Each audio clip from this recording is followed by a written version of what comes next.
Better we do Okay. it now. Okay. What unit So are we now, on, 10? what's Hmm? that? What unit are we on, 10? Yep. I, yeah, Nice. we are on. Yes. I'll do a quick share. Let's see. Make sure we get no technical difficulties. Okay. So if you'd like to show them a quick spaceship hallway, Yep. I was messing around a little bit with the little universe idea one of your other students was talking about here. I didn't catch their name, mhm, but so this is a little bit of what I was talking about. Personally here, I'll just start with a little cube. I'll give it a rough little size and a little shape here. And like Professor also mentioned, I'm going to pop in this figure as a measuring tool because this is always a great thing to start with, yeah, a if you, measurement and a reference to the size you want something. yeah, he's approximately 6 feet tall. So if you start off with him, your lighting will look better. Everything's going to look more Mhm. realistic, and you'll avoid a lot of that back face culling, which you can always go into preferences and change that if you want to. But yeah, And I don't know if you guys utilize this very much, but 4-up mode, snapping, and using the grid planes are very helpful techniques. hmm So what I did here is I enabled my snapping, and then I went into the settings here. You can switch on grid and work plane. You could do points, edges. I'll do some edge for now, just because I want to line that up properly with his feet and have them nice and centered. So now I'm going to hit C and and please, notice. please Mhm. ask questions if you have a question. Well, Yeah, so yeah, let go ahead. me make sure my zoom is up on the other screen. Okay, I can't get chat open. But all right.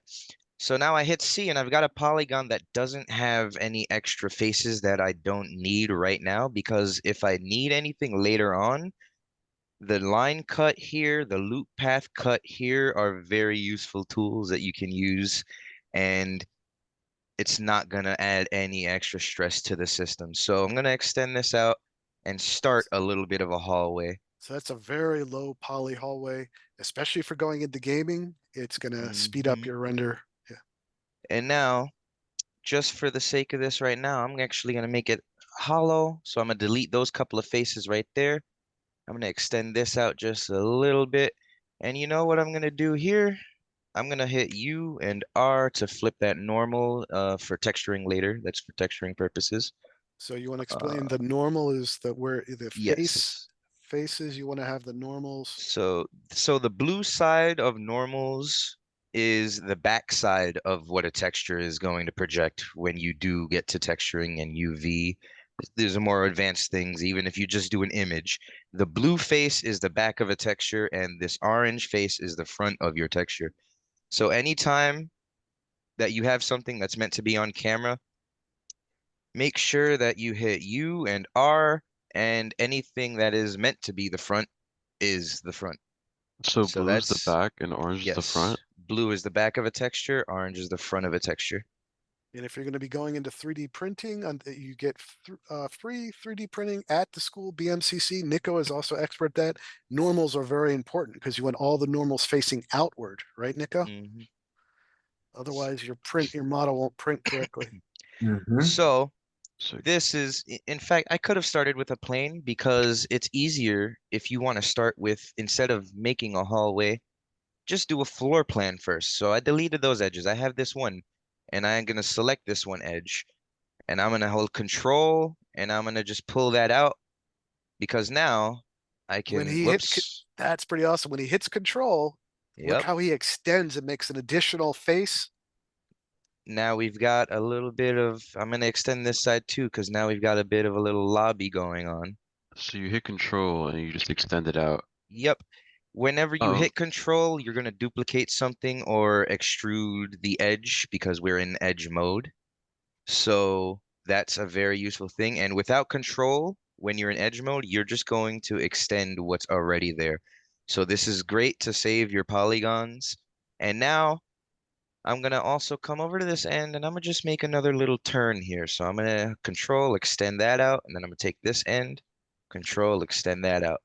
And now I'm gonna just knock all of this down with one big loop selection. In fact, no, loop selection is probably not going to work because of the extrusion. So I'm going to do, you could do path selection and you can click on one point and you can just kind of trace around until you need to stop. So I'm going to select that. Then I'm going to hold shift and click and just trace all the way around. And this is if loop select doesn't work. Sometimes loop select is finicky. So I'm just going to keep tracing around until I get here to the end. And now I'm going to hold control and I can extrude all of the walls Wow. up together. Look at that. Great example. So now we've already got a nice L-shaped hallway with a little lobby entrance here. In fact, you know what? I'm going to come right over here So to you're in this little edge mode, entrance. and then you pressed control and lift it up. Yep. Edge mode with all of these selected, control, and I could just lift all of the walls up. And now, now I'm going to switch to polygons, face mode. I'm going to select this little one here. And this is another little more advanced trick that we use more often in the second class here, 402. But I'm going to take this rectangle, just the spline rectangle here. I'm going to come out and I'm going to put it up here right against where Yeah, I I like think the way. I want a little doorway. That's what we're going to be doing here. So I've got this rectangle. I'm going to change the width. I'm going to change the height. Let me drag my little, got to go to object mode to select the little figure. I'm going to drag him right out here to size him up. All right. Come here into the side view so that I can actually get an accurate angle on it. There we go. That looks nice. All right. So I'm going to go back to the cube, face mode. I have that face selected. I'm going to hold control and select that rectangle. And this is why you want to have simple geometry and not overdo all of the extra polygons, because if you need something cut, you can come right here in the line cut. And now I've got that spline lined up with the wall. And do this in side view, because if you do this in 3D view, it's based on your perspective. So your cut won't be straight. But if you hold control on that spline, you can see it glows white with the right dots on the corners. That means you can cut that entire face right into the wall. This is also something that gets a little finicky at times. It's not letting me cut here right now, so I'm just going to line it up as best as I can by eye. And hold control here, click, and look at that. I cut that shape directly into the wall. I can So delete that I think cube. someone was asking a question. So they're saying, how did you do that? You put that shape right there and then you hit control and it Yep, bit into the wall. Can you show yeah. that again? So I'll do it again right here. You can spawn in one of the splines. It could be any of these splines. In fact, I'm going to do a little something different. I'm going to make my own spline here by going into point mode and selecting this right here, the spline pen. Now it can be any shape I want. And if you use Illustrator or Photoshop or any of those other tools, I can come in here. In fact, I'm going to turn on my snapping again, grid, work plane. We're going to do points. I'm going to come right here. I'm going to select that. I'm going to come up a little bit. I'm going to select that. And now this one, I'm going to click and drag over. And then I'm going to come down to this point, and then finish it. And now I've got, it's not exactly symmetrical, but it's a spline that I can use to cut this shape into any of these polygons. So let me come back in object mode. My axis is off center, so what I'm going to do is I'm going to hit L or do enable axis. I'm going to move that over here, center that up a little bit as best as I can real quick. And then drag this over here to one of the other walls again. And now when I come here and I select this cube, I go into face mode and you see I have this face selected. So I'm actually going to line the spline up a little bit better. So back into object mode, move that over. So select the cube in face mode and then control select the spline as well. You have to have the shape or the object you're trying to cut into and the spline selected. And then you come here to this knife tool, this line cut tool. And sometimes it'll work with certain polygons here. You can hold control and cut right into it from this view, but it's not working right now. So I'm gonna just do it in 3D perspective view. And once you see you hold control, I need to pull it out a little bit. Give me a second. Pull it out just a little bit. Now get that cube, that spline, switch to face mode. With the Oh, line so cut it kind of just tool, imprints how you're yeah. looking at it. So if you're looking at it a little to the left, it's gonna be like a Yeah, shadow. see, like if I were to do this and I cut it like that, you see? Yeah, all right. And then if I'm straight ahead and I cut again, you see? Very That's nice. cool. So when you So click, do you that's why, hmm? you highlight them both, and Yeah, then you you right s- click. so you select cube in face mode, you have your face selected, and then you control click the spline so that you have both of them selected. And then you could do it in perspective view, but that, just like I was showing you, that's why it's better if you have a simple object. And granted that this view works, because it doesn't always work from what you can see here.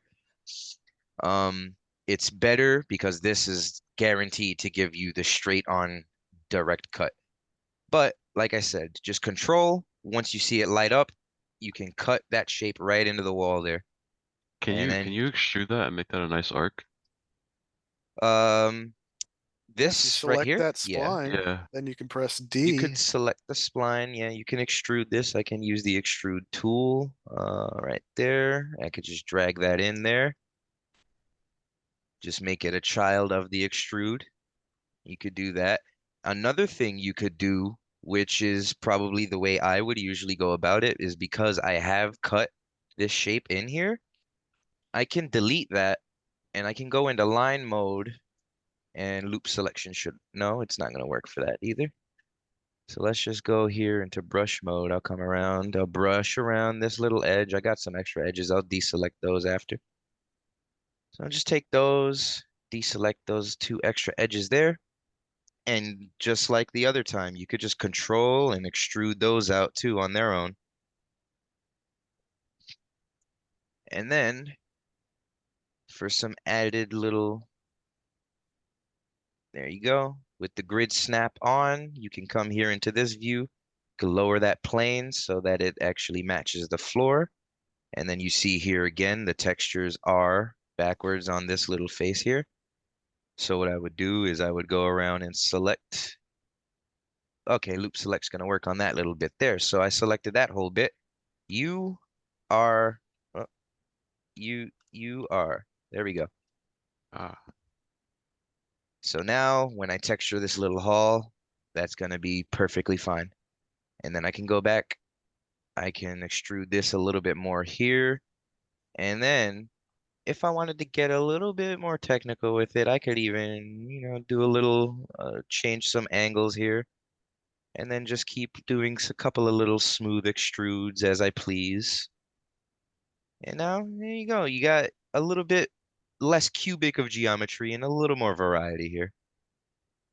Just little minor adjustments. Everything here is going to be trial and error. That's just part of the process. So look, now we got a little tunnel leading up into the hallway. We've got a main hallway. Let's start adding some extra little details here. So I'm gonna actually pull this wall out a little bit. I'll come here and I'll pull this wall out a little bit too. Why not? Let's make it a little less cubic. Add some, just a little extra. And now, some other things that we can do here. Let's take these two walls. And let's start adding maybe some little pillars, some little insets. So I'm going to take my loop path cut. I switched from line cut to loop path cut. And I'm going to do, in fact, I'm not going to do symmetrical because what I'm going to do is I'm going to use this bar up here to add cuts. So quantized subdivision is a good tool. That's what allows you to snap per angle or per step, I mean. So with quantized subdivision off, you can make the cut anywhere along the line, and with it on, You can lock the cut so you can make things more symmetrical or more even. And increasing the steps makes it smaller so that you can make more cuts. So I'm gonna go back down to maybe 8. I'm gonna make this one cut and I'm gonna come up here to the plus and I'm gonna press plus a few times. And now we've got a couple of extra planes here that we could use for a few things. So let's say I'll take these two for pillars, and then maybe we'll do a little couple windows here with a few insets and a few bevels. So I'm going to take these two, I'm going to give them, this time I'll turn on symmetrical cut, and I'll just pull them out here so that I have these two faces. And then I'm going to control and extrude those in just a little bit there. All right. And now just for these couple, I'm going to highlight all of these and I'm going to do an inset. So this is going to be an inset right here. And one thing I'm going to change is preserve groups. Because if you have preserve groups on when you inset, it insets them all as one, which doesn't look bad, but I want more than just large windows here. So what I'm going to do is I'm going to turn that off. Let me come back to the inset tool, turn off preserve groups. And now when I inset, it insets each face individually. And now I'm actually going to make a double inset here. So I'm going to inset this, and this is going to be the start of like the window frame. So I'm going to make another inset so that I can actually, let me turn off snapping and just drag those out a little bit to add some depth. And now you kind of see we've got the kind of hexagonal window insets here. And I'm going to do another inset so that we can start building the actual frameage. So I'm going to take another inset here, and then I'm going to come here with loop select. I'm going to pick out all of these little square frames that I just made with the extra inset. Right there. And then I'm going to hit T to go back into size mode like I did before, and I'm going to hold Control. You see the little two white squares pop up. I'm going to pull those in a little bit to actually add in a square frame. Now, just because I really like insets and the extra depth, I'm going to add just one more, and that'll be the actual window pretty much. This little extra bit here, that last inset, and then boom, that'll be the glass plane. Let me just hold Control and pull those out a little bit. And now look at this. We have some really nice frameage for the window, kind of paneling the hallway out, kind of, sci-fi. It's the sci-fi vibe. And I'm gonna do a little bit more with these columns right here now, because I think what I would like to do is perhaps in a little bit extra, I might make this a door frame for maybe a big drop door, little bunker thing here going on. So what I'm gonna do for that is I'm gonna do another little symmetrical cut on the floor here. Let's make it a nice wide cut, big security door kind of feel here. So I'm going to take that, and there we go. Now I got a little door going on here. So this needs to be separate from the rest of the geometry. What I want to do is make this door movable so that it can open and close. So to do that, I have the faces selected, just the faces I want to disconnect, because we're going to do a disconnect and we're going to split it off and make it its own polygon. So I'm going to right click with them selected, and I'm going to come down to, wait, I need to be in a certain point mode, or no, face mode. Oh, wait, yeah, they're right here, clone. So I'm going to disconnect this.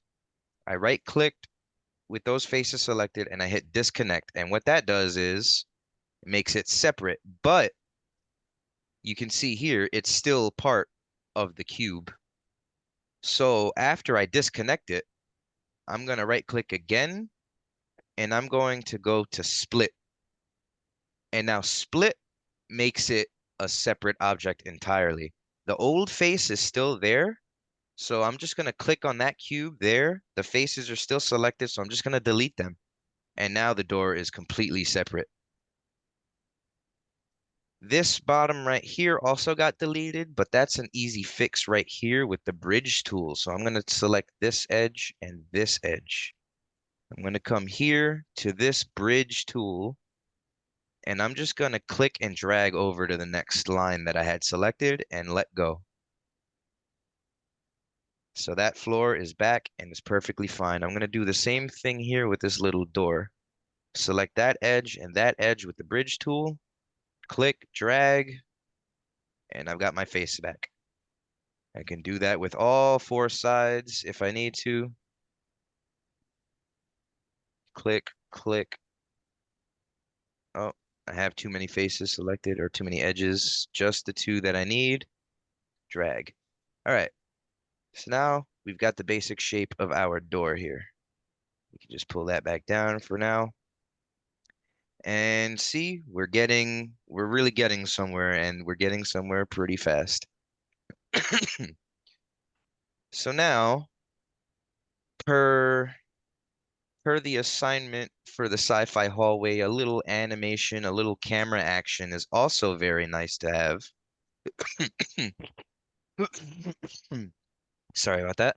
Still a little getting over a little sickness. Got a real dry cough. But now we're gonna step it up a notch and just mess around with the camera just a little bit. I like motion camera quite a bit.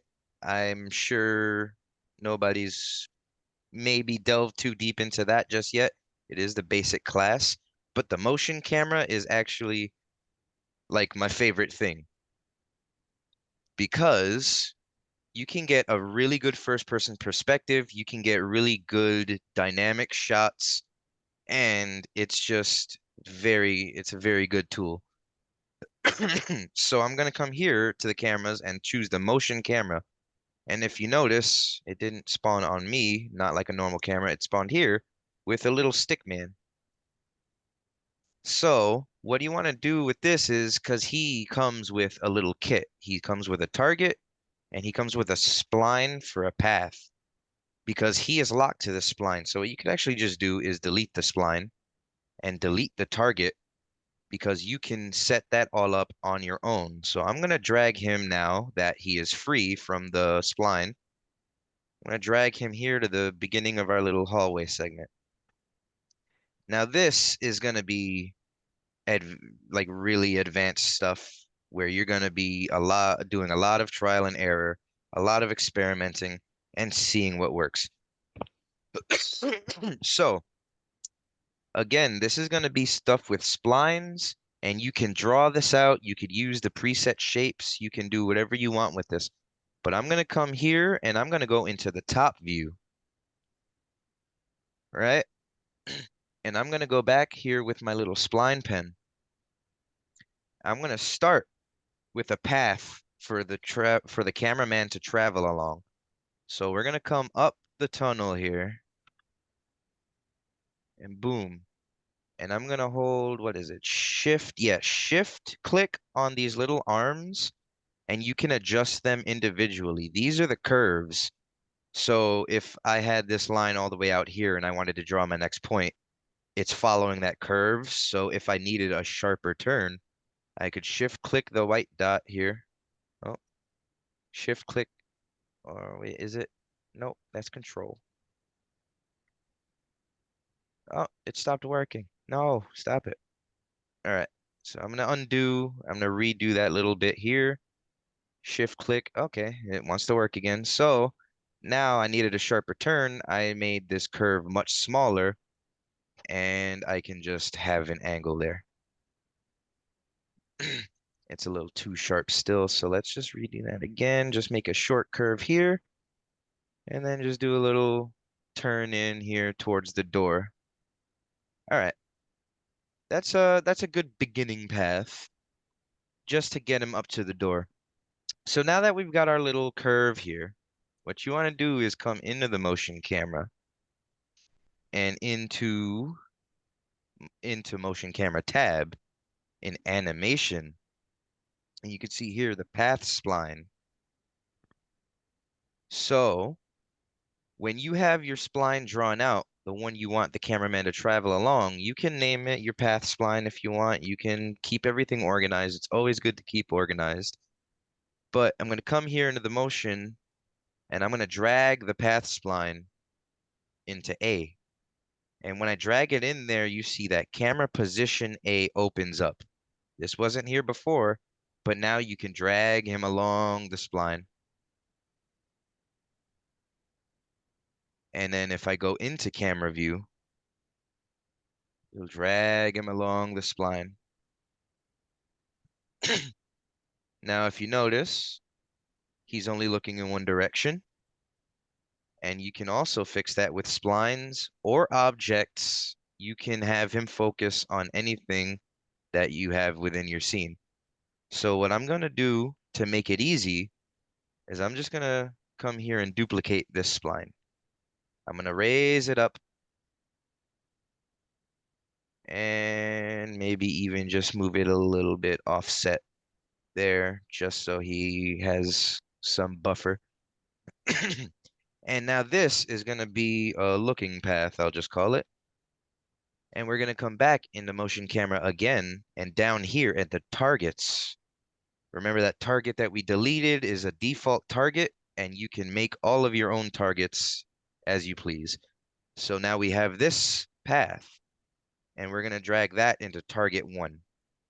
And just like the walking path, when you drag that, this opens up the setting for the position. So I'm going to go into camera view.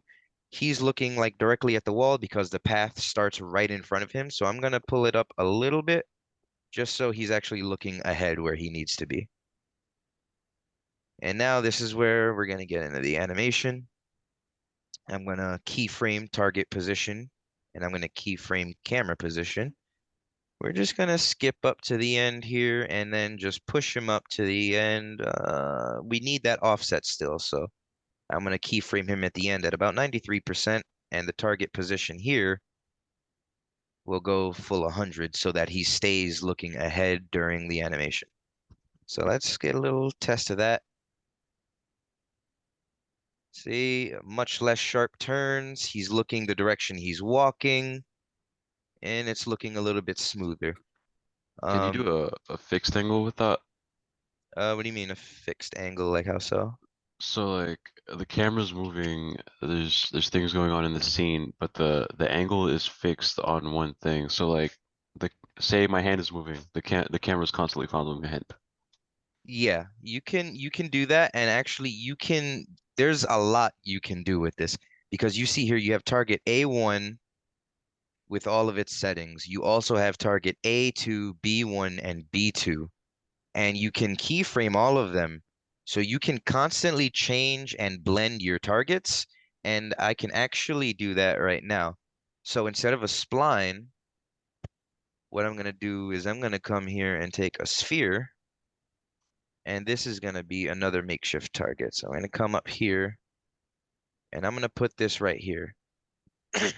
So I guess he's going to come up to the door, and then I'll have his view wander off. So in fact, once again, I'm going to come up here, and I'm going to draw another little spline, a little short curve for the ball, because I want the ball to move a little bit. So now I've got that curve there. I'm going to take that. I'm going to raise that up. I didn't need both of them. I just wanted the spline. I'm going to raise that up. And I'm going to come to points mode, and I'm going to take the end of that and pull that up and adjust that as I might see fit. And then we're going to come back and select the sphere. But this time, we're going to right click on the sphere, go to animation tags, and align to spline. And now we have the little align to spline tag that popped up, and we can drag that path into spline path. And it does the same thing as the camera rig does. It'll lock that object to that spline, and you can keyframe the position. And then at the end of the animation, you can keyframe your next position. So now,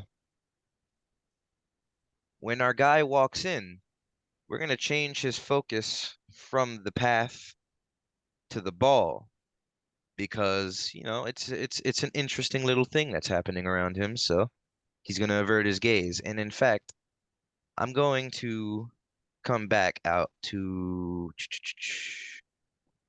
because I think the setting is going to be locked. Yeah, it's locked. So I have to come into motion,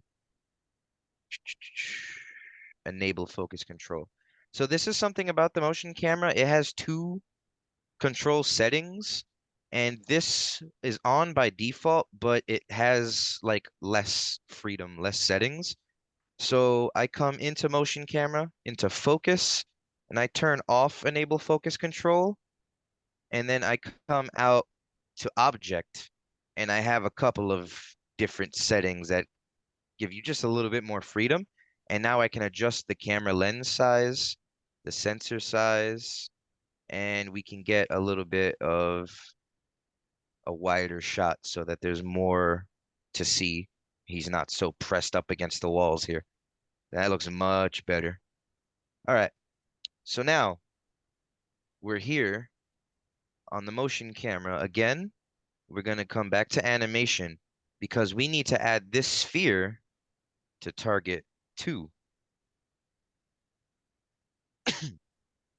So now that we have more than one target, we have target A1 and target A2, we get this option, target position A1 to A2, and that is your blend.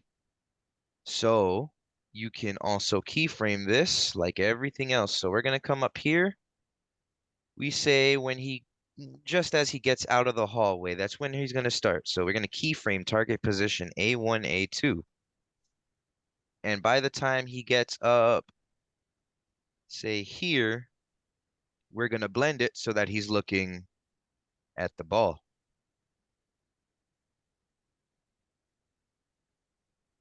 So now you can see he shifts his gaze to the ball.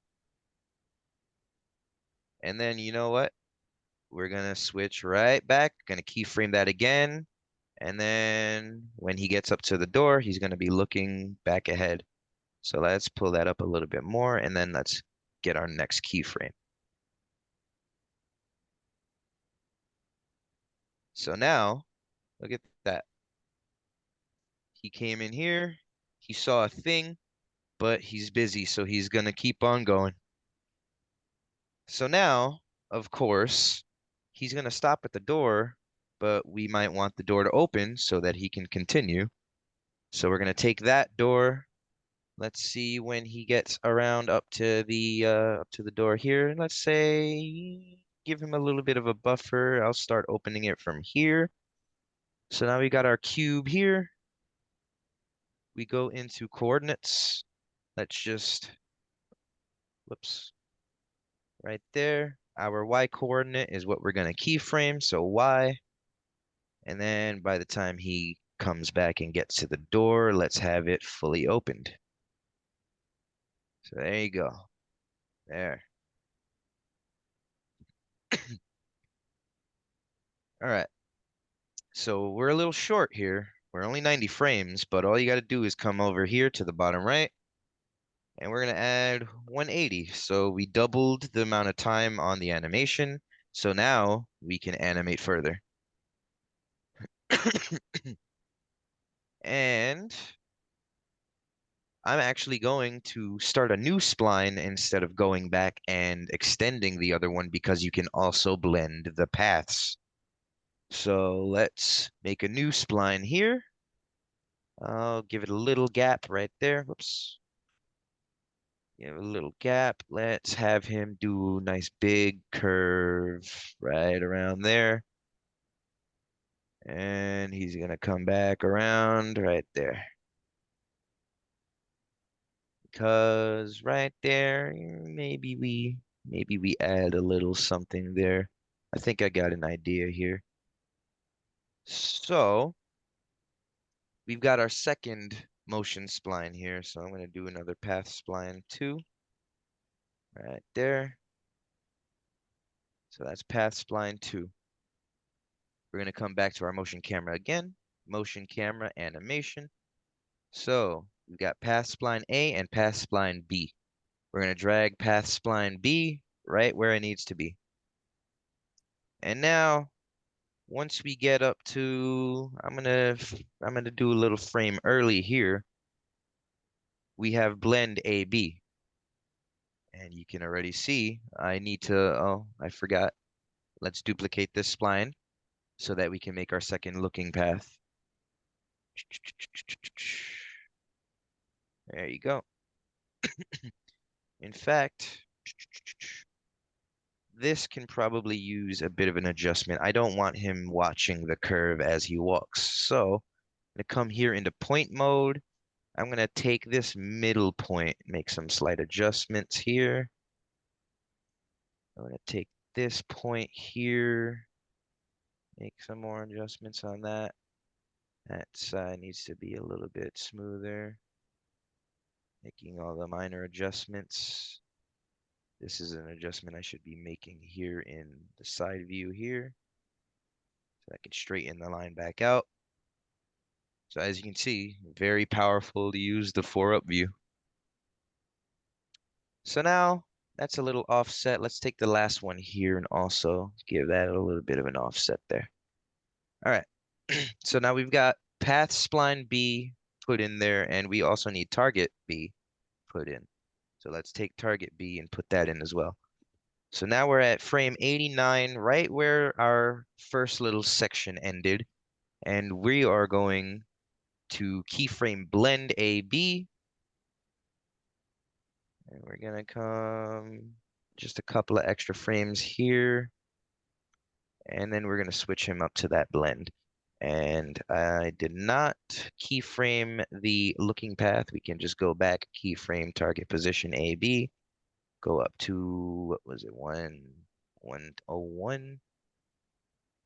And now we're up there, but we do need that a little bit ahead. So that is target B position, keyframe that up. Yes. All right, see? You could adjust it so that it's a little more seamless. You could see he still stops and then he just jumps over to the next line. You can have that much smoother if you go through and touch it up. But now he's on his second little run here. So just like the other one, we have him keyframed on his starting positions already. We're gonna come around there. I need a little buffer time there for the end because I do want him to just look around a little bit out there. We're gonna add a little final level of detail at the end when he stops. So at frame 160, we're gonna have him moved all the way up here on the target and then on the path. No, that's target path spline B. I need to, oh, yes. That's what I didn't keyframe. So we got to come back again here. Right there, camera position B. And up to the end. All right. Camera position up there. 88. Let's see how that looks. Oops, I need to turn that off. He's moving a little fast for the angle there, so let's fix this keyframe here.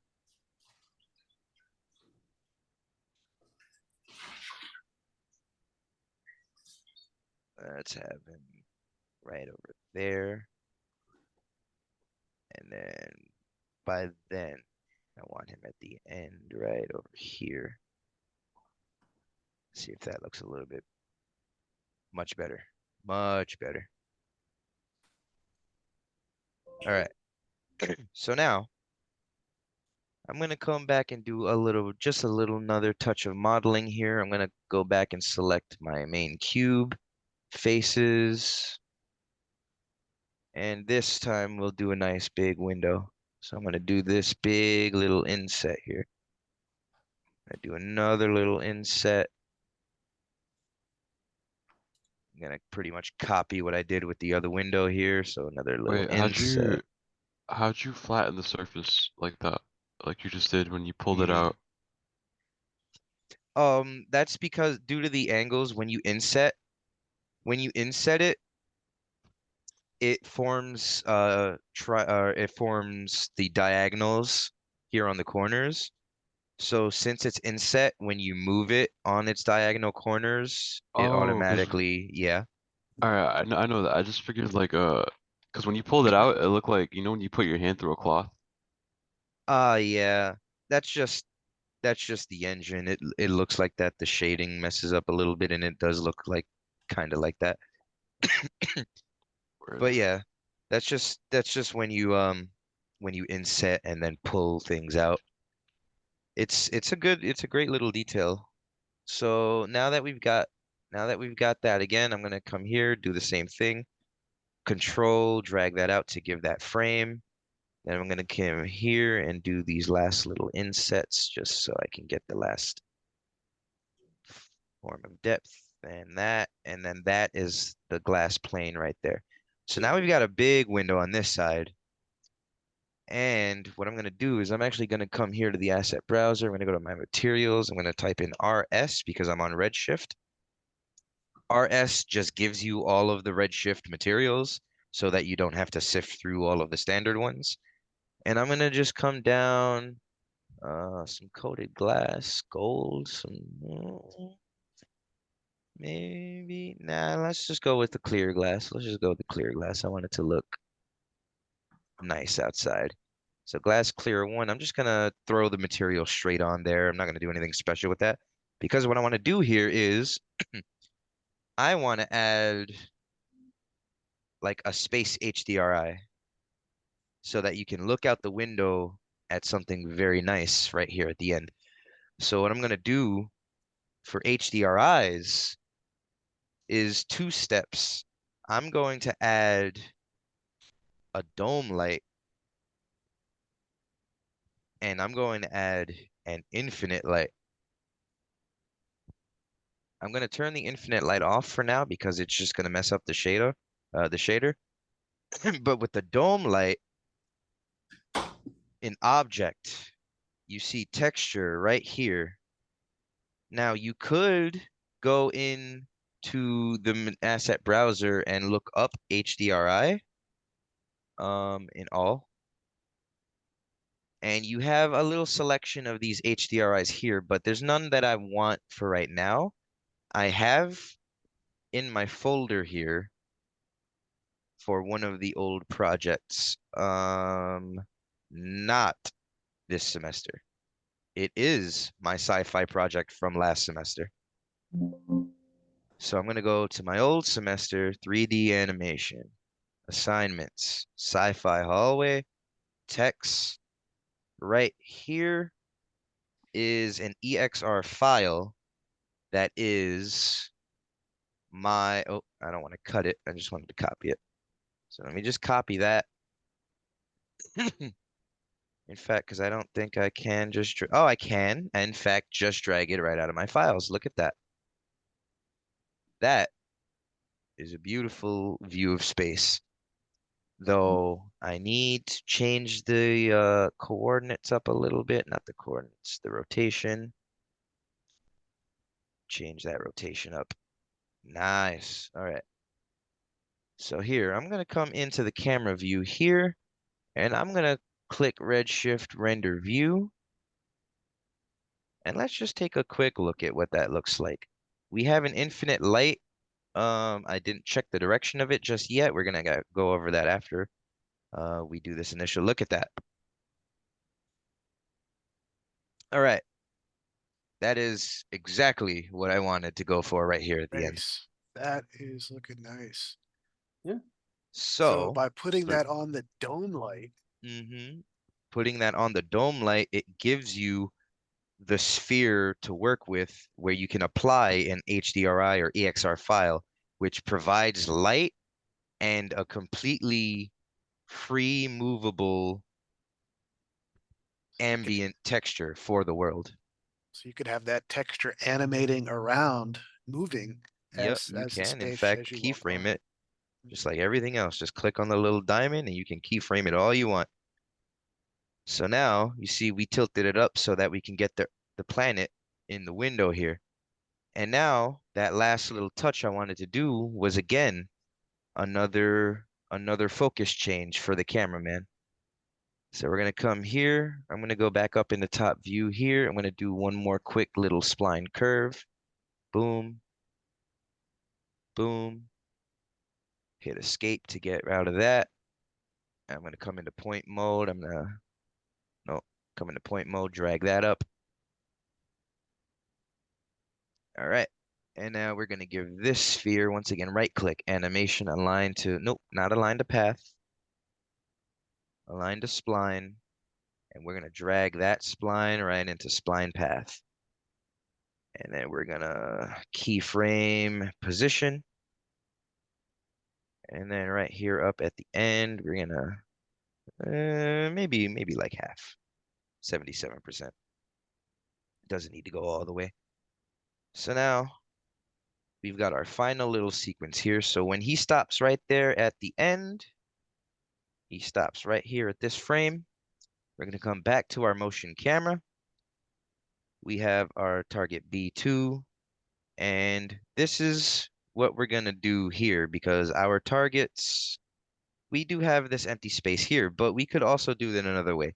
We have this target here that is A1. Actually, no, because we're currently on, we're on B right now. So we're on B2. So I'm gonna keyframe target B2 right here. And on the next frame, I'm gonna give it the new target, which is the sphere. And I'm gonna keyframe that. So now it switches from that spline directly to the cube. This is another way that you can do the cuts to change focus objects. And it's a fairly easy one. So now let's just take a quick little peek at the full thing. I didn't mess with any curves. It's very fast because it is only 180 frames. We could extend everything out a little bit more and we could mess with what's called the F curves to smooth things out, but it is a very short animation, so it's just going to be very quick. So let's just maybe at least extend the end perhaps. So I'm gonna come in here, let's 180, let's do 280. So now we're gonna do 280, but I just want to extend this little end bit here.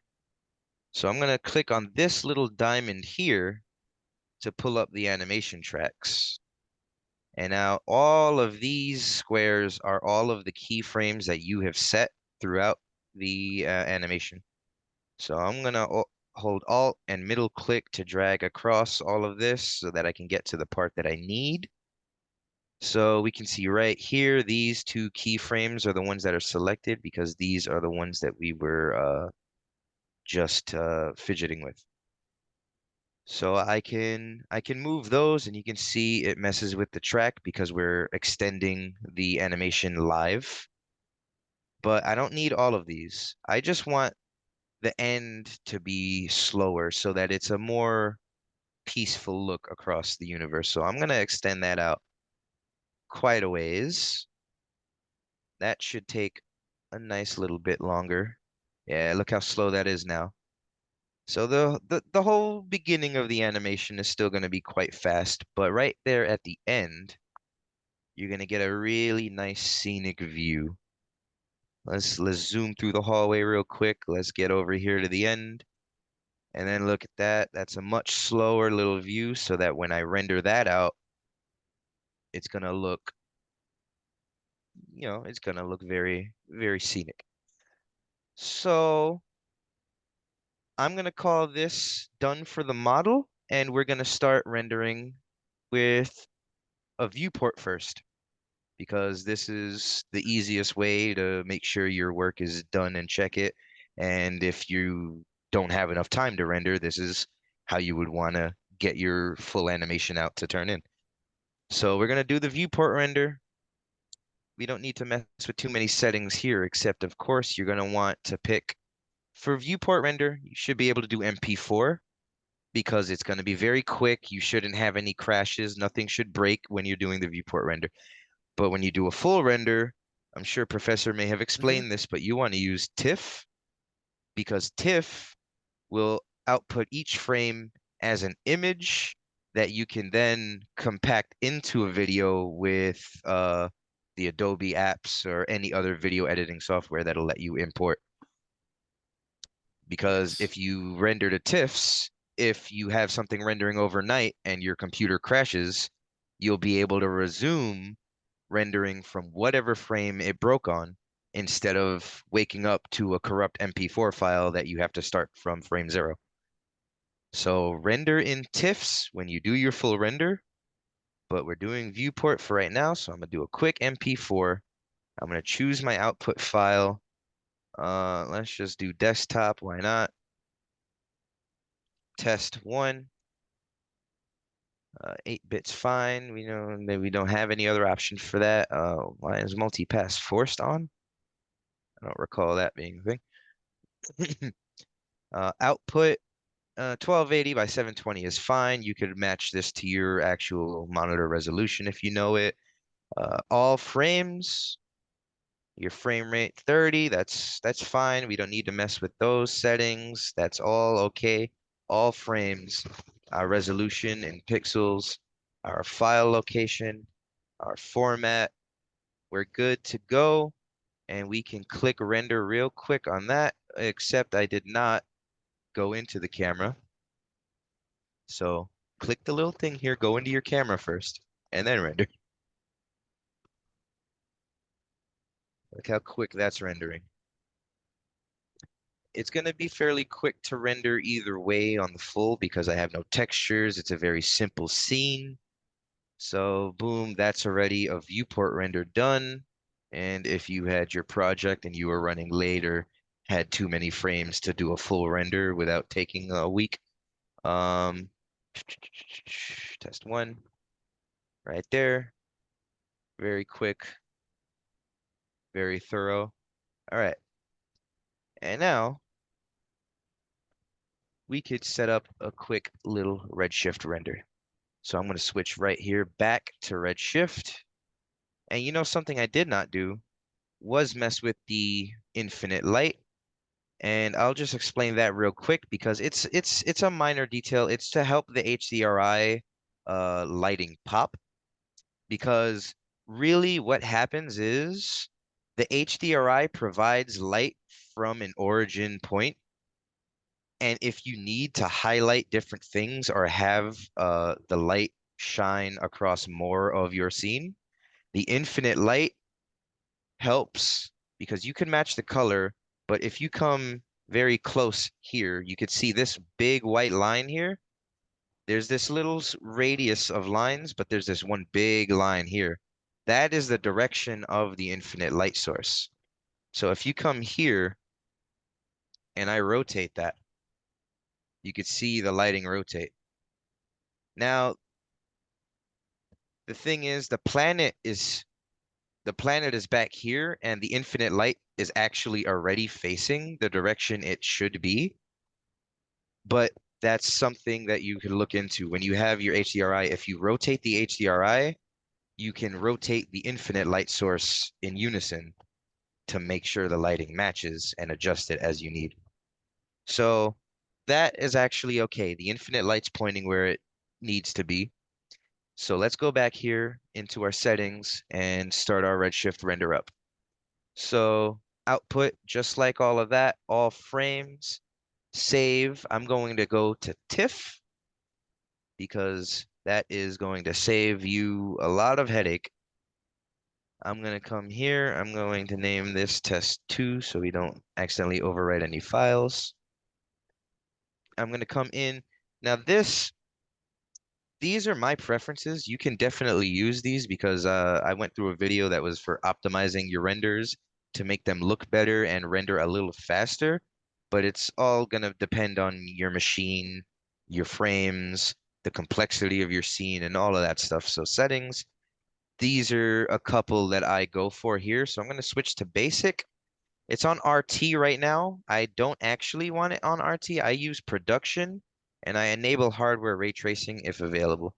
I have Wait, a why good don't you like the PC, RT? because the video I was watching, With it. he did some setting optimizations that you can't do in RT because some of the settings are disabled.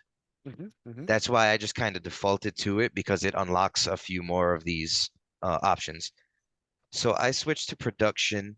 I turn on hardware ray tracing. This is stuff that you may not be able to handle this on all computers. I have a very powerful one. I have an RTX 4090 with a Ryzen 9, all of that extra stuff. So um, it's trial and error. You know, depending on your system, you may find different settings. But I turn denoising on, engine on optics, hardware ray tracing, like I said. Bucket quality, we've gone over this in our advanced class. Mediums is fine for most of your work. If you want to push it, you could push the high, but the bucket quality, you don't really have to mess with. But I'm going to switch over to So advanced, you which, want to let them know what you changed from default to this. When you went to production, it was originally on medium. It yes. was originally on 1024 progressive Yep. pass. It was on 1024. So did you? Denoising is off by default. That's something I turned on. I also Mhm, turned on the hardware ray tracing, mhm. and the rest of this is pretty much default. So I switched off of RT to production, switched that to high because my preference, denoising on because that is going to make clearer, crisper images. There's not going to be like static and dots and stuff. At least there's going to be less of them. There's still more settings to go through to fine tune things. And that's what we're going to do here in the advanced tab. Right here, these I leave alone. Interactive rendering you want on progressive, and final rendering you want on bucket. That's actually, I believe the default may be final render on progressive. Switch final rendering to bucket. It's much more, much more like productive and a little bit easier on the system, I believe. Joel, if you Uh, turn your threshold to 1, that'll give you a quicker render, by the way. The lower that number is, the higher quality, but the slower the render. yeah, that's true. I do remember that from the video as well. I stopped touching the threshold, but he's right. 0.1, You can actually. do that. Yes, 0.1. There you go. So 0.1, I can do that. Just throw that up there. So motion blur, I'm gonna leave that off. We don't need that. Globals here. This is this is a really good one too, because I'm not sure if people may have noticed. Some people may have had this issue. Most people probably haven't really paid attention to it. But if you had a render and you really liked the lighting on it, and then you render it and the image comes out way darker than you expected, it's because of this color management panel right here in view. The default is ACES 1.0 SDR video. And what that does is when you make your render, it automatically color codes the video and it darkens all the shadows, it darkens the colors, it darkens everything. And I did not like that at all. So I found that you could change that from ACES to untone mapped, and it'll render and keep your render colors as close to the original as it can. Very nice. Very So nice. untone mapped is a great Tone setting. mapped. Untone mapped in color management But your view. rendering color space is still in ACES. Um, th- uh, co- I don't quite remember if he changed this on the video. He didn't. No, he didn't, right? Yeah, he didn't change this. He made sure to change this to untone mapped because that's like it's like the automatic post-production of the render. which I don't want. You could take your render into the Adobe Suite and you can do all of that color management on your own if you want to venture into post. But Exactly. I don't want the render itself to automatically be adjusted. So I chose untone map. For global illumination, another setting he changed in this was secondary engine. He also switched that to brute force. That's gonna give you the best quality, Mhm. but it's gonna take a little longer. Oh, so that, yeah, that's a little more specific. I didn't quite get that specific with it, but again, depending on your system, you might have a system where you want better quality or you just want the quicker renders. Depends. You'll find your settings once you do more practice, do more work with it. Caustics, I don't need to change anything with any of these. The AOV, don't want to mess with Do you want me any more of to, can I that. say one thing about AOV? Yeah. Because I've been doing a lot of work with this, and it stands for arbitrary output value. And it gives you the ability to set an object buffer on the windows or any object in your scene, and you can have an alpha channel on that. So you can color correct that. You can insert other footage in there. So all you need to do is press on Show AOV Manager, Hmm. and then you'll see the puzzle mat. In the puzzle mat, you can set, let's just say you have object Right buffer, here. yeah, A, B, and C. You can click on puzzle mat and set your red to 1,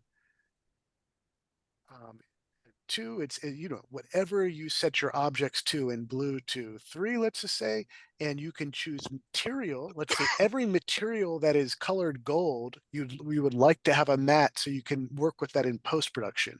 What I've been doing is I've been using where it says material ID, I've been going down to object ID, and that way I can say everywhere there's a window, I'd like that window to have a matte, so I can put in any sky behind that I'd like to. And it's super, super helpful. Yeah. And then you'll get two outputs. You'll get your regular output and you'll get your matte output. And in the future, I can show you how to take that into After Effects and composite with that. Yeah, because I mean, we went over that briefly in our class as well. I still haven't ventured too much into this because these are a lot of fine-tuning details. Mm-hmm. There's a lot of, you can see there's a lot of different AOVs here, not just the puzzle mat. There's a bunch of different things that'll do different things that you'll be able to take your render out into Photoshop or Illustrator, anywhere else, and do a Or lot of After fine Effects. adjustments. Or Yeah. After Effects, yes. Mhm. So let me just delete that. We'll keep going here. So yeah, that's AOV. Very good. Optimization system. This is all good. Oh, nope. This is the Bucket last setting. rendering Bucket size. Yes, bucket rendering, bucket size. You can push this up to 256. with your Um, card because you have a yeah, larger, you could more even go powerful up to card. 512 if you have the powerful card, but 128 is good. You don't want to pull it down, probably. 128 is probably fine for most systems, I believe. I could be wrong, but It'll give you a warning if it's too large for your card. oh, okay. So yeah, there you go. So I'll just push mine up to 256. You could leave that at 128, and if you ever feel you need to, or if you get the error, pull it down and see what works for Can you. you click on the memory down at the very bottom? Right there. So that's used. Okay, so used GPU memory 90%. Ah, GPU memory release timeout. yeah, we've gone over this a couple times, but I actually haven't changed anything in this. I always just left it. But yeah, all right. So now we've gone through all of our little settings here. Everybody can make their adjustments, do what they see fit, experiment. But those are my go-tos. And now the render is set up, and we can go back into our camera here. We never really need to keep the infinite light on. It's always good to just turn off the infinite light in your render, in your viewport, because you don't need it. It'll still show in the render. You only need to turn on the infinite light when you're making adjustments because it's just going to make everything black. So someone's asking why exactly again do you have the infinite light on? How is that benefiting you? The infinite light, it's to help uh, adjust the HDRI light, match it, and make the light pop because the HDR lights, they may not reach the full scene as much as you want. There may be spots that are still too dark. There may be spots that are missing, or you may even want a light source from a different angle to kind of expand the lighting of your scene. So instead of just having the one light source from the HDRI, because if you do spin it around, I mean, the lighting, you can't see the lighting change in viewport because it's an HDRI. You can only see that with Redshift render view on. So let's do that. So let's go here into Redshift live view. Let's come here. Let's take a look at that. You see that nice shadow there. So let's start spinning this around. You can see the HDRI does provide light. It provides shadows,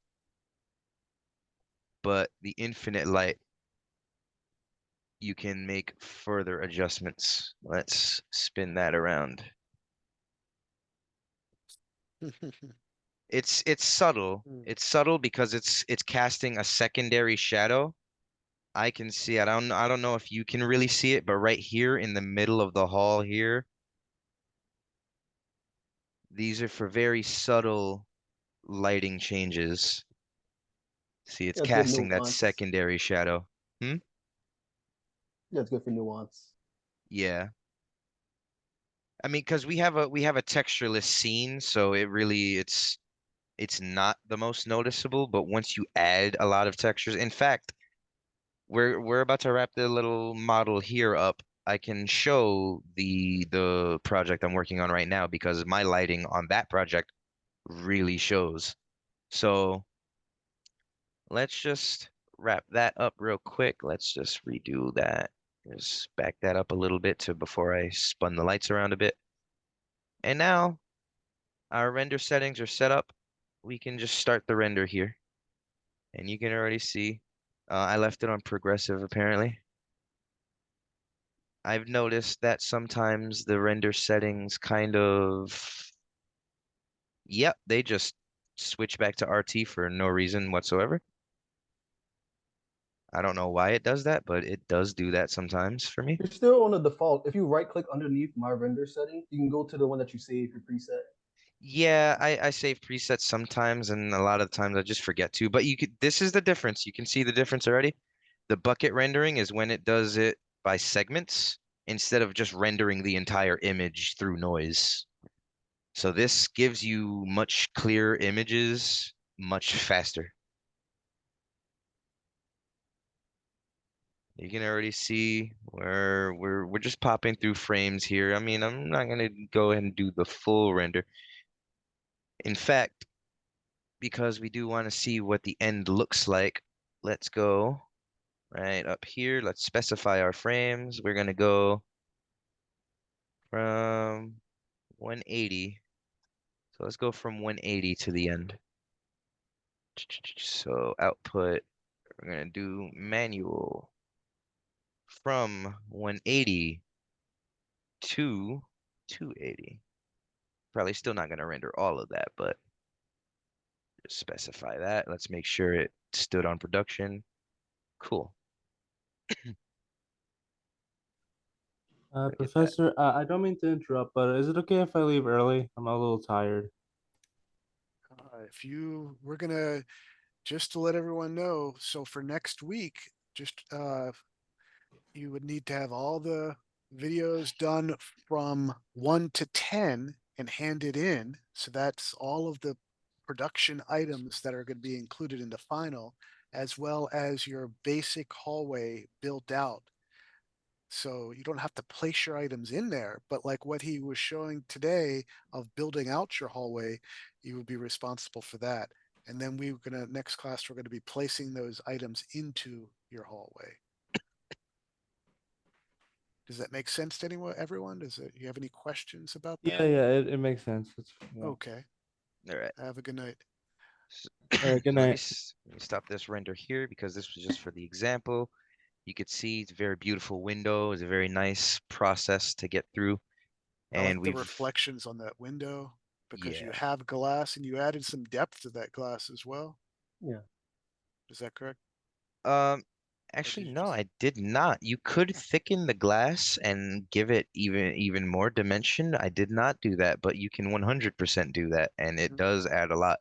So if you were to come here, you could, I mean, you could also control extrude it out like that, but there is a tool right here called thicken. The Yeah, only thing very is cool. it thickens towards the front of your texture, your UV. Remember the orange side, thicken will extend towards the orange side. So you could just do that. That's a little thick. And now let's just go into the camera. And I mean, it's probably not going to see too much of a difference here. Let's just go Redshift. Oh, it's already open. Let's go back RT. Just click that. Yeah, you're not going to see too much of a difference on this particular frame, but yeah, it's always good to with glass you can thicken it and add some depth to it. But now that we've pretty much wrapped up this little example here, this is the project I'm currently working on for Animation 402. Our project is to recreate our own version of the Jabba's Palace door scene with C-3PO and R2-D2 from Star Wars. Mhm. So this is the full texture render. You can still see a work in progress. I hollowed out the windows, but there's no detail inside. The landscape here is sculpted.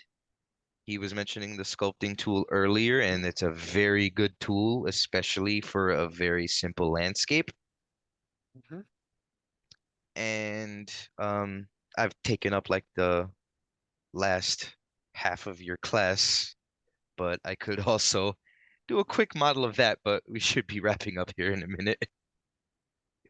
Yeah. But this No, but you're doing, is it's a good example that you're showing there. I think you would benefit from having some glass in those panes oh, with some. that's entirely what I intend on. I just have them hollowed out now because this was that was all part of the block out. I just Mhm. needed to make sure I could see inside while I was doing all of that.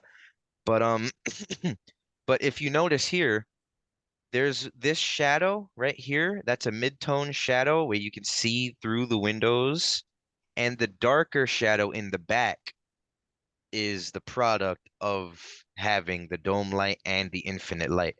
So I'm actually going to clear that project. Let me open it real quick so I can actually show you that in effect.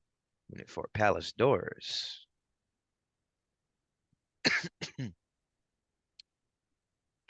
So this is another tool that's very powerful that many of you probably haven't quite tried yet, the stage. The Mhm. stage is essentially how you set up the animation in sequence. So you have the stage play and it'll render I think from someone's camera asking how you got the one, stage. camera two. You go under camera, or you Stage, yes. go under that last button. The last button, no. Where was, yeah, right here, the first one. Mhm. You have sky, Stage. sun and sky, environment, and stage right here. The first button on the last section. And with stage, you come here to object, and this is really the important part that you want.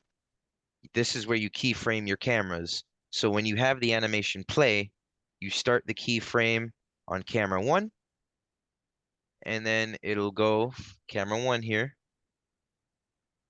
Also, I don't know if you can notice the movement of the camera. That's a part of the motion camera I did not cover in the hallway because you can add head bobbing, footstep dynamics, and all of that extra fine tuning. You can add all of that in motion camera.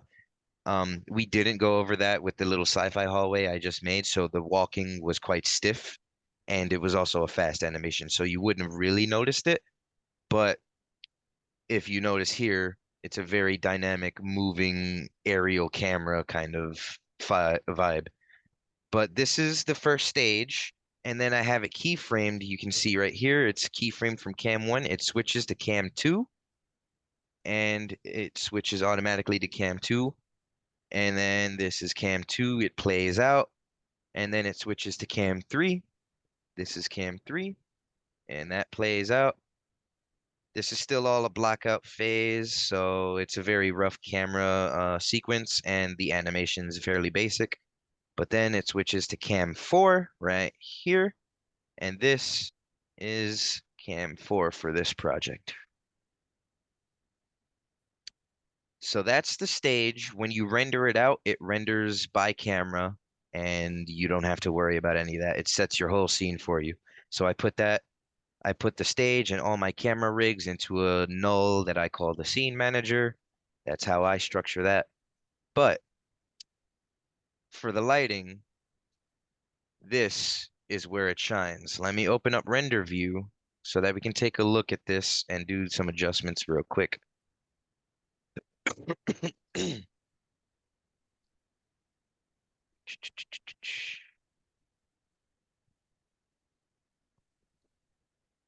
Compiling shaders, 6 out of 8. Sometimes it takes a minute because these textures do have some bump map and some ambient occlusion effects built into them. There you go.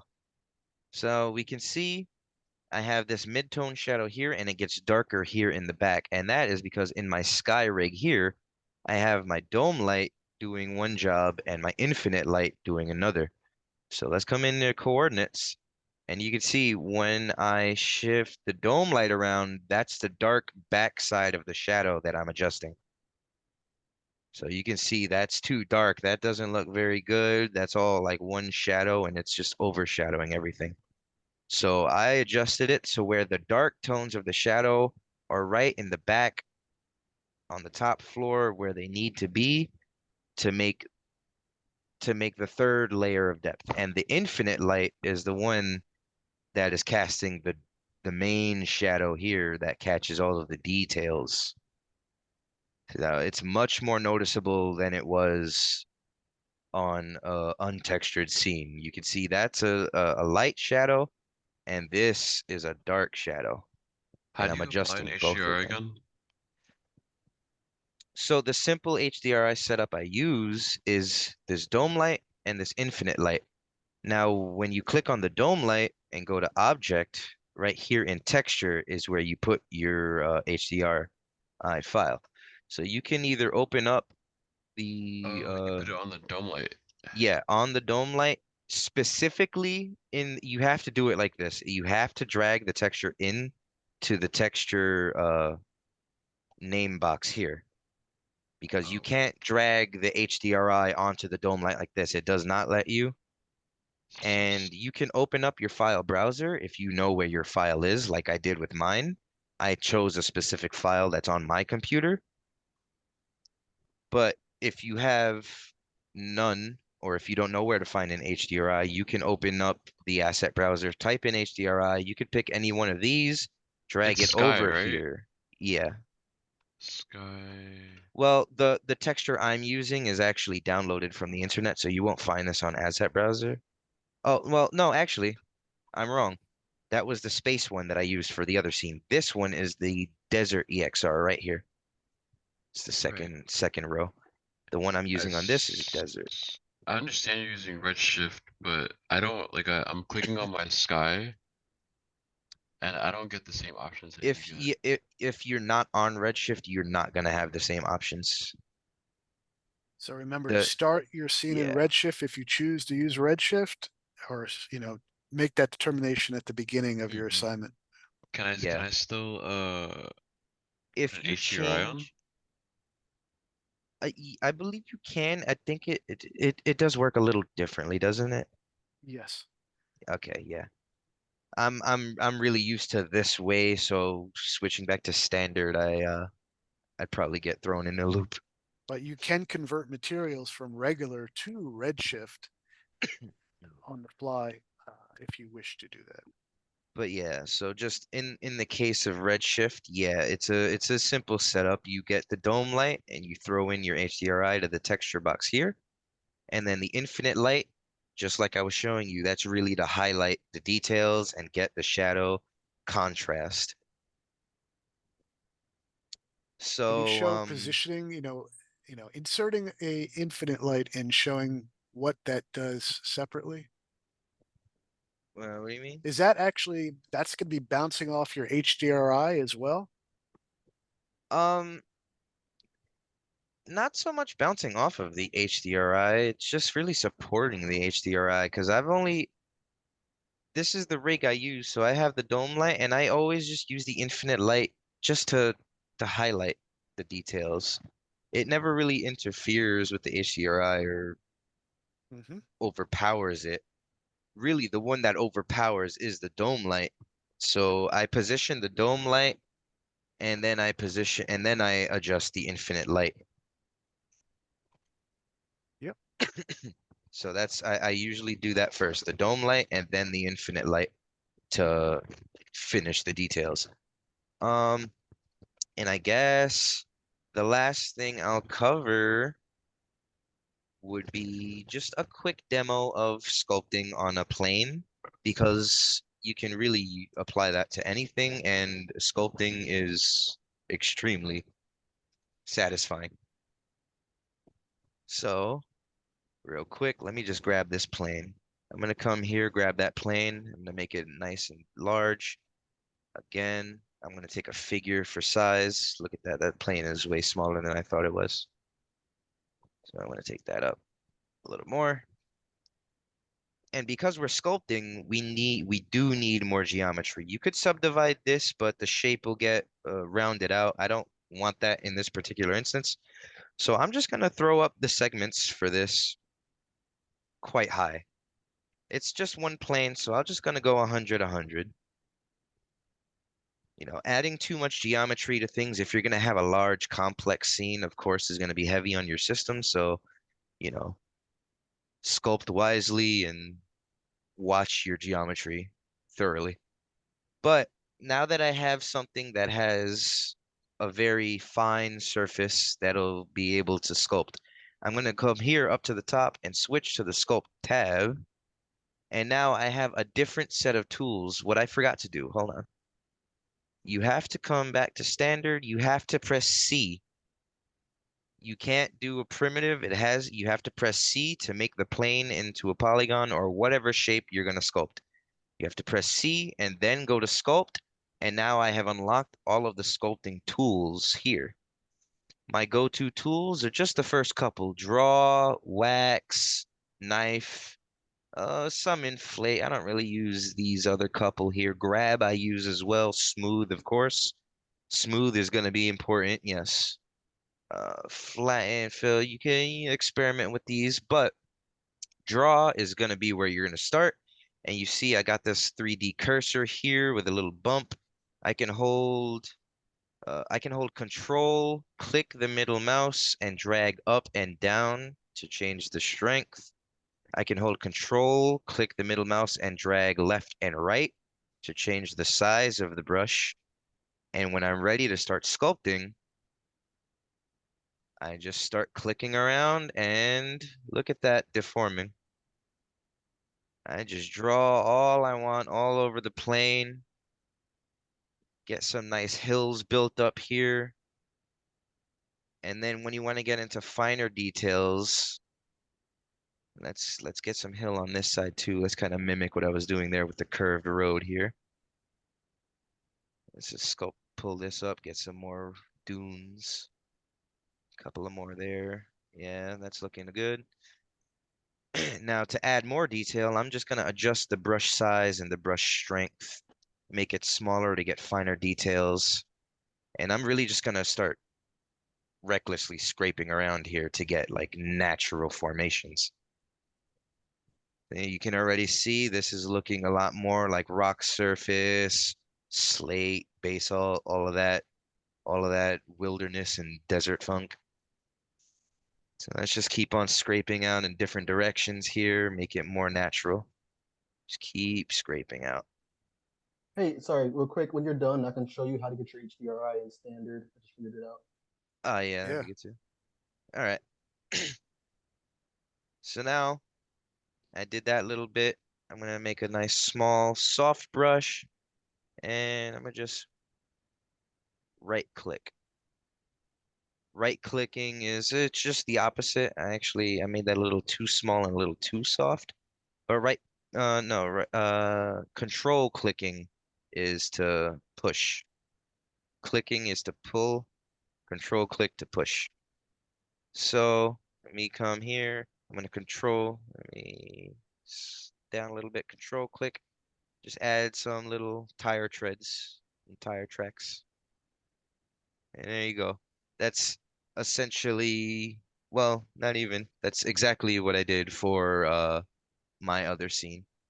I sculpted out a little landscape and then I started a whole block out sequence. So this is the great way to start all of your projects. Always block things out first. So I got a nice big square here. This was how I did the first building. I just placed it there. I was like, all right, that's cool.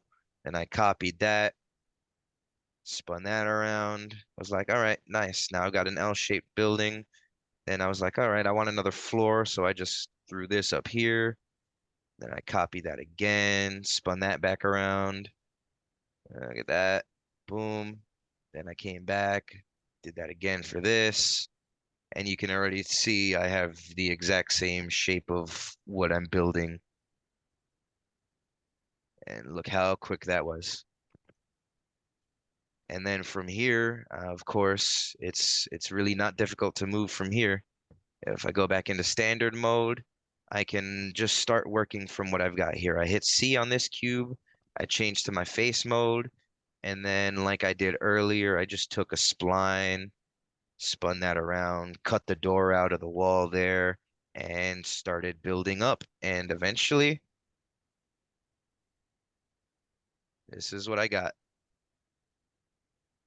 This was all just cutting into the wall with splines. You can tell that these are still the original cubes. I just added a lot of the details and cut a lot of details into it as I needed. So yeah, though that's a overview of quite a number of tools and Very more nice. advanced uses of things that you can do Sick. because this is a really fun it's a fun class. 3D is really awesome. It's fun. It's great. I enjoy it. And Yeah. software is hard to learn, but the process really pays off in the end if you want to get into it. So I think think I'll one other student was to say, could you review that thing that you showed where you were taking that face, that shape, spline shape, and projecting it on a surface? So you went okay, into yeah. face mode, you Yep. selected the spline. So right here, I've got the rectangle spline. Let's make it a little wider for the door, and a little taller. There we go. That's a nice little beginner door right there. So I'm gonna line it up right there Face with the mode, face where I want to cut. So yep, I'm gonna select. come first. I'm gonna come to object mode to select the box, the cube. Then I'm gonna go to face mode, and I have the face selected. Control click on the spline, Mm-hmm. and then I can come here. Let's see. It's probably gonna work here if I just turn off the plane Go get it. here, Go get it. and now go Okay, into go get line it. cut, and I'm gonna hold Control and cut. Okay, Control and yeah, click on the spline. control, and you're in your Yep. Give me. knife mode, control, Yep. Control press, click, and you can see control, right click. there. That Oh, is here, sweet. Isn't that here, really very nice? there you go. Very Give me. nicely Very done. helpful. Yeah, it's sick.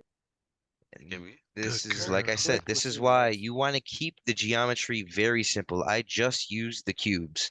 I Mhm. didn't give the cubes any extra segments than I needed. I kept the raw cube, and if I need extra segments, I'm going to cut them into the box myself. Mhm. That is going to give you the most freedom and save the most processing power. Especially for gaming. Yeah. Yep. Very So nice. just like that, it's the easiest Click thing. with And your and knife. again, you can use any of the Face, presets, control, click. or if you come here to point mode and you take the spline pen, you could draw whatever shape you want. Close that spline. Now I got a nice big Wumbo spline here. I can just go back here again, select the cube, face mode, select the face, select my custom spline, line cut here, the little knife, control, click, and boom, I got a big boot hole. Look at that. Control click with your knife tool. Yep, you went to your knife tool, control click. Knife. And then Control remember, click. it's if you can do it in the 2D perspective view, do it, because otherwise you'll be able to cut on really odd angles by accident. Knife tool, control click. Man, that is You can- sweet. Yep. Probably one of the best features that I found. Yep. So yeah, that's definitely a good class recording to go back and look over because I went through quite a number of tools and I might have gone through them quickly. So if you want to really get into it, you would probably want to look back on some of that, especially the camera rigging. The camera rigging is very strong. I would recommend definitely looking into some of that. Very nice. So I think I'll wrap that up for now. I took up a good chunk of your time, but hopefully it Thank helped. you. By the I'll way, be- the 4090 card went up in price to like Went up 1750 in to pricing? to Oh, 1900. that's still lower than what I pay. It is? Wow. Yes. I And got it when it was still fairly new. It was like it was 2,500. hmm. Yeah. And then the new one's going to come out. When is the next version going to The come out? what the next version of the 40 series or the 50 series? Because I've been hearing about the 50 series. The When is the 50 50 series, if series? that comes probably the next year or couple of years. I don't think What's that for GPUs? particularly soon. Yeah. Yeah, Yeah, for fall GPUs. 2025. The 500 series? The Yeah. 50 series of Fall RTX or 2025? GTX. That's what it's saying, yeah. Fall 2025. All right. Fall 2025, thank God. Yeah, you got time. I mean, if you end up with this card, I'm sure it's gonna last long enough anyway. You're not gonna need the 50 series. Yeah, I'm rocking a 3090. I'm good. I have a No, this was 3060. I'm doing a this was 2080. this was completely overkill. This is something I did just because the 3D plus hardcore gaming. So I mean, you know. I feel like it's overkill if you're just gaming, but if you're doing 3D stuff, then it's cool. Well, what I had You need it for actually gaming. heard is what I had actually heard is if you really want processing power and like faster renders, it's not really so much the GPU, but you want a Threadripper processor with like a massive amount of cores. I heard that wasn't the case. I thought I heard that Like wasn't I've heard, I mean, that's for just like red. what I've heard from a glimpse, but I really don't, I don't know enough about computers to really say. No, Well, I think it depends on the actual, if you're using Redshift or you're using the standard render, because Mm, Redshift is yeah. all the GPU. And even though you could tell it to do hybrid processing with both, but yeah, go ahead. Yeah, I feel standard like is Redshift CPU. and GPU too is very like high GPU thing because ray tracing as well. Yeah, no, that's true because that is true because different renderers all have different settings and requirements. If you want, I can show that thing for the HDRI. It'll be quick. So I sent out the Right. homework on Blackboard, just because that's what the school will be looking for. Does anyone have any questions about the homework or anything What else? is it? So you said videos 1 to 10, right? Yeah, videos 1 through 10, and then building the shell like we did in the school, like we did in class today, just building that basic shell of your hallway. So we can place those items in next week. We already did three of the Yeah. of the videos, right? We did we already did 1 through 5. So you're just going to be building the shell of how you want your hallway to look with the cuts for the windows and stuff, and Sick. then the additional items that are built. So really, it's not that much to do, but I encourage you to go onward and do more, because this is all for you. It's all for your portfolio and to help you get work. Right. Sounds good. Nice. Yeah, for I don't remember who it was. You wanted an HDRI in your standard renderer. This is standard. So you want to open your file, standard. You actually want to. This will be quick. You can keep the recording to remember. Turn on global illumination. That has to be on. You can go to your material, This is what the HDR is going to be on. Turn off reflectance, turn off color, on luminance, go to luminance, go to your texture.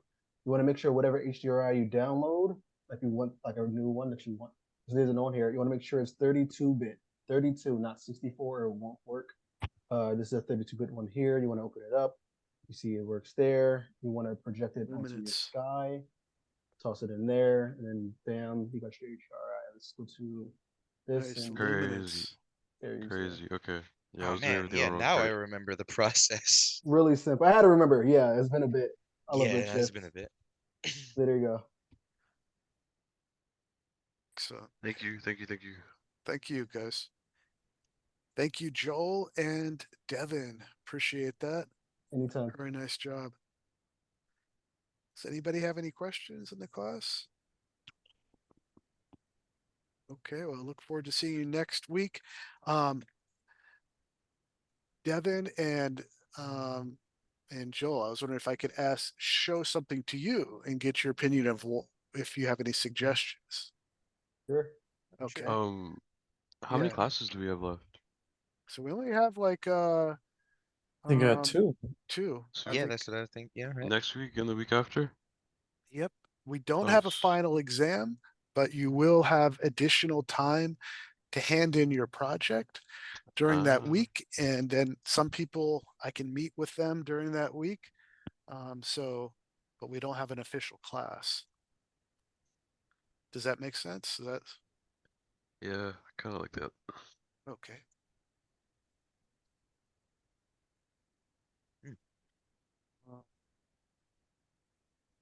Professor, would it be alright if I can Oh, yeah. leave? Yep, the class is over. Thank you. Okay, thank you. Have a good day. Bye, Safe. guys. Take it easy. Night, Joe. Good night. Thank you. Have a good night. Have a good night. All right. So I didn't know I was muted. Have a good night, guys. I didn't have a know. good night, Nico. Thank Take you. care, Nico. Yeah, Take I'll care, still be Nico. here. I'll still be here. Okay. Nico, yeah, if you have any suggestions, let me know. Okay, so I'm inside of. I have this HDRI Studio selected. I'm turning Mm-hmm. on Redshift. This is my watch. Awesome. Yeah. Now I want to go to and start up. I want to work with it in HDRI Studio. So I press on this and then I go down to extensions, HDRI.